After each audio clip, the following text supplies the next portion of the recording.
കന്യാസ്ത്രീകളെ ജയിലിലടച്ച നടപടിയിൽ DYFI Nedumkandam block കമ്മിറ്റിയുടെ നേതൃത്വത്തിൽ പ്രതിഷേധ പ്രകടനവും യോഗവും നടത്തി. പ്രതിഷേധ യോഗം ഡിവൈഎഫ്ഐ ജില്ലാ സെക്രട്ടറി രമേശ് കൃഷ്ണൻ ഉദ്ഘാടനം ചെയ്തു.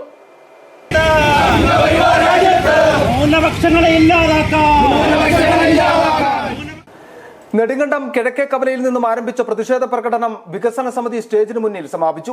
രാജ്യത്തെ മതന്യൂനപക്ഷങ്ങളെ ഇല്ലാതാക്കാനുള്ള RSSന്റെ രാഷ്ട്രീയമാണ് കേന്ദ്ര സർക്കാർ നടപ്പിലാക്കുന്നതെന്ന് യോഗം ഉദ്ഘാടനം ചെയ്തുകൊണ്ട് ഡിവൈഎഫ്ഐ ജില്ലാ സെക്രട്ടറി രമേശ് കൃഷ്ണൻ പറഞ്ഞു. ഛത്തീസ്ഗഡിൽ മനുഷ്യാവകാശ ലംഘനമാണ് നടന്നത്. പിടിയിലായ കന്യാസ്ത്രീകളെ ജയിലടയ്ക്കുവാൻ RSSന്റെ നേതൃത്വത്തിലാണ് ശ്രമം നടന്നത്. മുമ്പ് മുസ്ലിങ്ങളെ ലക്ഷ്യം വെച്ചിരുന്ന RSS നേതൃത്വം ഇപ്പോൾ ക്രൈസ്തവരെ തേടി ഇറങ്ങിയിരിക്കുകയാണെന്നും രമേശ് കൃഷ്ണൻ വ്യക്തമാക്കി.